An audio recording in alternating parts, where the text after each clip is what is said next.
तो हेलो दोस्तों, आप सभी अच्छे होंगे, मस्त होंगे और आपका पढ़ाई चल रहा होगा। आज हम लोगों के पास जो टॉपिक है, वो क्लास 11th में केमिस्ट्री का चैप्टर नंबर 2 है, परमाणु संरचना, जिसको इंग्लिश में बोला जाता है एटॉमिक स्ट्रक्चर, ठीक है? Structure of atom. तो आज हम लोग क्या होता है परमाणु की संरचना, इस पे डिस्कशन करने वाले हैं। तो चलिए हमारा जो चैप्टर है वो स्टार्ट करते हैं और एक-एक करके सभी टॉपिक को हम लोग एक्सप्लेन करके पढ़ते जाते हैं। आप अपनी पढ़ाई करते रहिए। हम लोगों के पास परमाणु शब्द ये जानते हैं क्या होता है परमाणु। तो शब्द जो है सबसे पहले परमाणु शब्द की परिकल्पना महर्षि कणाद ने किया था। बाद में जाकर जॉन डाल्टन ने इसको क्या किया, प्रूव किया। ठीक है, तो आपसे पूछा जाए कि सबसे पहले परमाणु की संकल्पना, परमाणु शब्द दिया किसने, तो याद रखिएगा परमाणु शब्द हम लोगों के पास दिया, शब्द दिया जिसका वो था महर्षि कणाद। ठीक है, महर्षि कणाद ने क्या किया, उन्होंने परमाणु शब्द जो है उसको दिया। ठीक है, और इनको प्रूफ किन्होंने किया, तो जॉन डाल्टन ने। ठीक है, तो परमाणु शब्द को प्रूफ किसने किया, तो प्रूफ जो है, प्रूफ किया इसको, वो हम लोगों के पास है जॉन डाल्टन।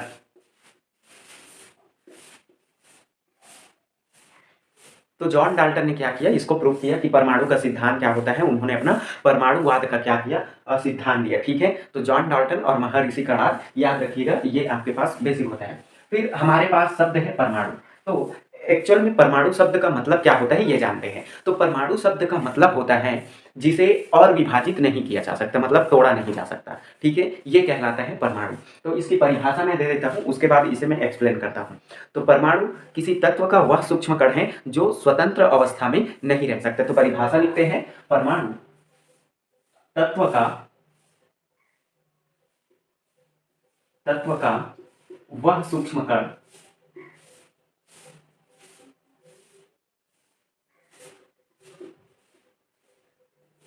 जो स्वतंत्र अवस्था में नहीं रह सकता।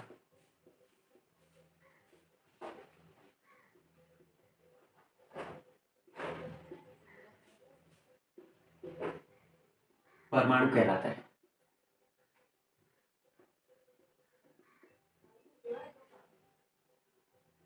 ठीक है, आपसे पूछा जाए कि क्या होता है परमाणु, तो तत्व का वह सूक्ष्म कण जो स्वतंत्र अवस्था में नहीं रह सकता परंतु रासायनिक क्रिया में भाग ले सकता है। ठीक है, वो हम लोगों के पास क्या कहलाता है, परमाणु, एटॉम कहलाता है। तो एटॉम को अगर हम लोग डिवाइड करके देखें, तो एटॉम का मतलब होता है अविभाजित, जिसे और विभाजित नहीं किया जा सकता। तो एटॉम का मतलब याद रखिए, एटॉम का मतलब जिसे विभाजित नहीं किया जा सकता, विभाजित नहीं किया जा सकता। ठीक है, मतलब हम इसे और नहीं तोड़ सकते, ये कहना चाहता है। फॉर एग्जाम्पल ये समझिए, आपको मैं अगर ये मार्कर दूं तो आप इसको तोड़ते जाएंगे, लेकिन अंत में एक इसका छोटा सा पार्ट बचेगा जिसे हम और नहीं तोड़ सकते। यही चीज बता रहे हैं कि हम परमाणु को और नहीं तोड़ सकते, इससे छोटा कण नहीं मिलेगा। लेकिन इनकी जो अवधारणा है वो कुछ समय बाद गलत हो गया। गलत कैसे हुआ, तो जब परमाणु मॉडल आना शुरू हुआ तो उसमें जो है इसको तोड़ के देखा गया, कुछ समय बाद इसे विभाजित किया जा सका। तो याद रखिएगा, कुछ समय बाद,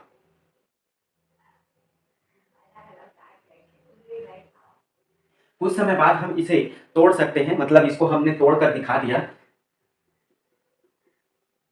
अब तोड़े कैसे, तो तीन पार्ट में हम लोगों ने इसको तोड़ दिए। कैसे तोड़े भाई, तीन पार्ट में। अब तीन पार्ट कौन कौन से हैं, तो आप जानते हैं इलेक्ट्रॉन, तीन पार्टिकल्स में टूट गए ये इलेक्ट्रॉन। उसके बाद आता है प्रोटॉन, फिर आता है आपके पास न्यूट्रॉन।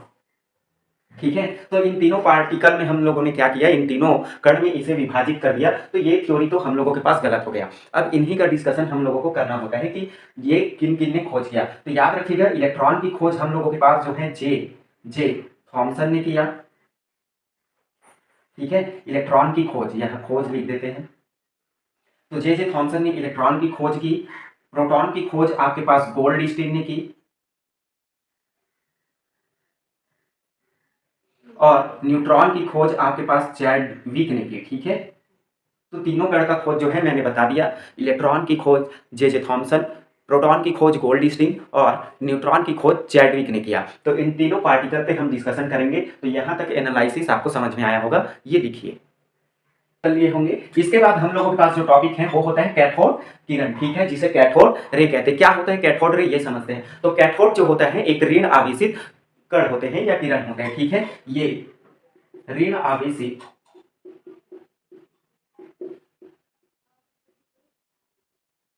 कण होते हैं जो एनोड से निकलकर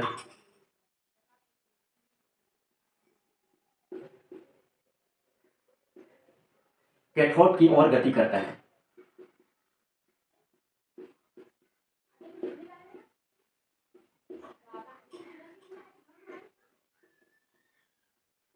तो उम्मीद करता हूं ये समझ में आया होगा। कैथोड किरणें ऋण आवेशित किरण पुंज होते हैं जो एनोड से निकलकर क्या करते हैं, आपके पास कैथोड की ओर गति करते हैं। इससे हमें ये सॉरी, कैथोड से निकलकर एनोड की ओर क्या करते हैं, गति करते हैं। एनोड लिख दिया हमने, सॉरी, इसको करेक्शन कर लीजिएगा। कैथोड से निकलकर, कैथोड से निकलकर एनोड लिख देना, ठीक है। एनोड की ओर क्या करते हैं, गति करते हैं। इससे ये समझ में आते हैं कि ये जो होते हैं ऋण आवेशित किरण होते हैं। इसकी व्यवस्था हम लोग पढ़ेंगे निर्वात नलिका वाला, अभी केवल आप इतना याद रखिए। फिर आता है एनोड किरणें, तो आप एनोड भी बता सकते हैं। ये क्या करेगा आपके पास, जैसे वो कैथोड, तो ये जो होता है एनोड से निकलकर कैथोड की ओर क्या करते हैं, गति करते हैं। उसे हम लोग क्या करते हैं, जो है एनोड किरणें कहते हैं। ये धन आवेशित किरणें होते हैं, धन आवेशित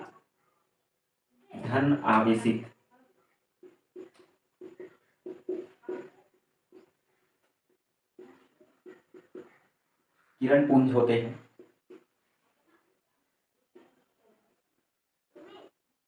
जो एनोड से निकलकर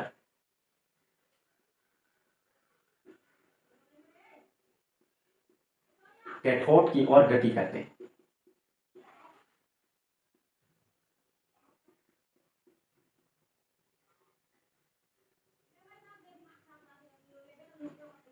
तो याद रखिए, एनोड किरण आपसे पूछा जाए तो एनोड किरण कुछ नहीं होता, वो धन आवेशित किरण होता है, एक प्रकार का प्रोटॉन से कंपेयर करके चल सकते हैं। फिर आता है इलेक्ट्रॉन, तो ये जो इलेक्ट्रॉन होता है ये ऋण आवेशित होते हैं, ये ऋण आवेशित होते हैं, ऋणावेशित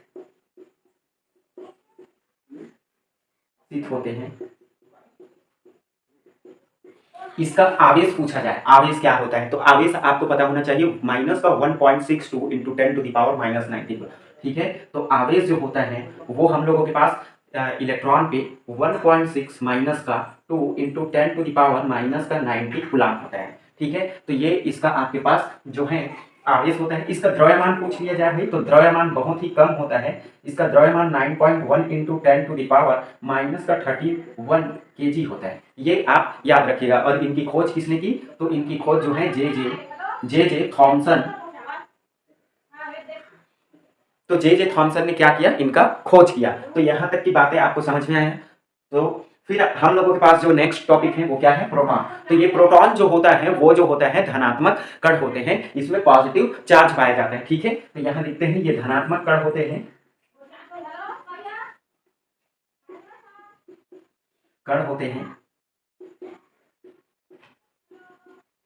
इसका आवेश जो होता है, इसका आवेश इंपॉर्टेंट है भाई, आपसे पूछा जा सकता है। आवेश ये होता है 1.62 इंटू 10⁻⁻⁹ कूलाम, परंतु ये पॉजिटिव में आपको देखने को मिलता है, ठीक है, ये पता होना चाहिए।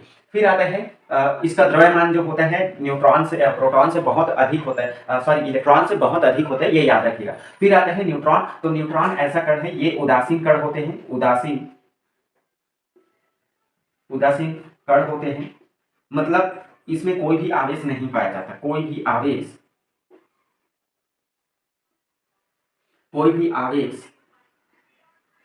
नहीं पाया जाता।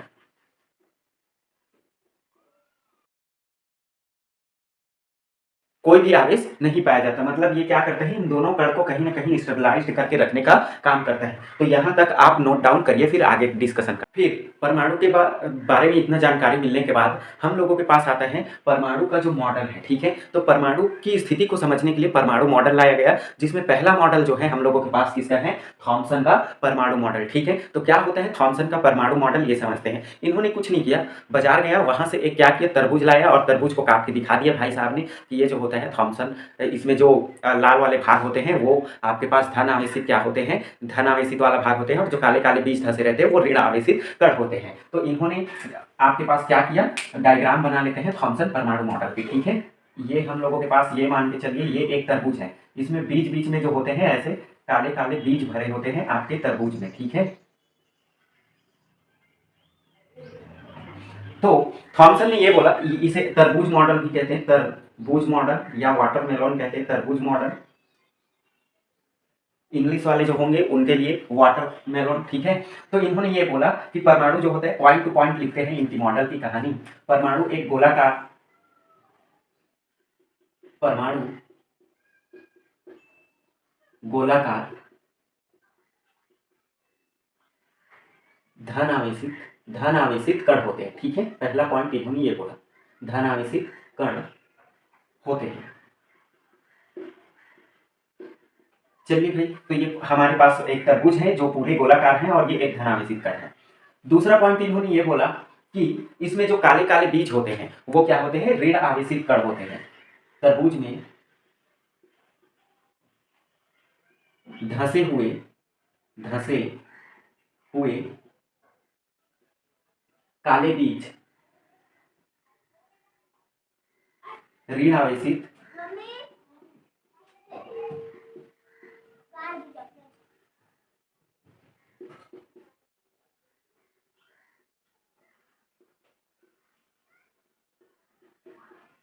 आवेशित कण इलेक्ट्रॉन होते हैं, ठीक है, ये याद रखिएगा। तो दूसरा पॉइंट इनका ये है कि जो काले काले बीज धसे होते हैं, ये जो बीज हैं वो तरबूज में आपने काले काले बीज देखे होंगे, तो वो काले काले बीज आपके पास क्या होते हैं, ऋण आवेशित कण, मतलब इलेक्ट्रॉन को रिप्रेजेंट करता है। तीसरा पॉइंट इन्होंने ये बोला, इसका जो लाल वाला भाग होता है वो पूरा धन आवेशित। तो मैं यहाँ लिख देता हूँ, ये काले बीज जो होता है, बीज ये ऋण आवेशित होता है भाई, और ये जो लाल वाला भाग होता है, लाल वाला भाग धन आवेशित होते हैं। तो दो चीजों इन्होंने बता दिया, लेकिन जब न्यूट्रॉन की खोज हुआ तो इनका जो परमाणु मॉडल था वो असफल हो गया, ठीक है। इन्होंने एक चीज बहुत अच्छी बात बताई कि परमाणु में जितना ऋण आवेश होता है उतना ही धन आवेश होता है, ठीक है। तो ये पॉइंट लिखते हैं, परमाणु में जितना ऋण आवेश होता है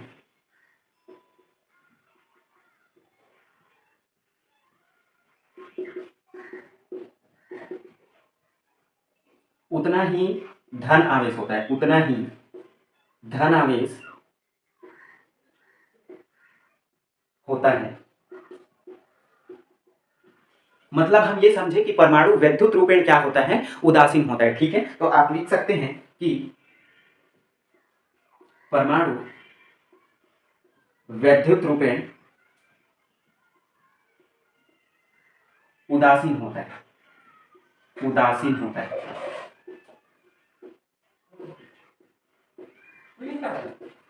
वैद्युत रूपेण उदासीन होता है, यहां तक आपको पता होना चाहिए। ये कहना ये चाहता है, मतलब इसमें जितना ऋण आवेश है उतना ही धन आवेश। जैसे आपके पास प्लस का 10 जो है धन आवेश है, तो उसके बाद ये बोल रहे हैं कि आपके पास प्लस माइनस का भी क्या है, 10 आवेश है। तो प्लस माइनस क्या होंगे, टोटल 0, ये निकल कर आना है। मतलब जितना धन आवेश है, जितना आपके पास धन आवेश है उतना ही क्या होता है, ऋण आवेश। और इन दोनों का वैल्यू निकालेंगे तो हम लोगों को 0 मिलता है। परंतु इनकी जो परमाणु मॉडल की असफलता थी वो ये थी कि ये न्यूट्रॉन की स्थिति बताने में क्या रहा, असफल रहा। और इसका ये जो काम है ये आज भी सराहनीय है, इन्होंने बहुत अच्छा ही एक्सप्लेन किया, ठीक है। तो यहाँ तक आप नोट डाउन कर लीजिए। इसके आगे जो है रदरफोर्ड का परमाणु मॉडल हम लोग डिस्कशन करेंगे।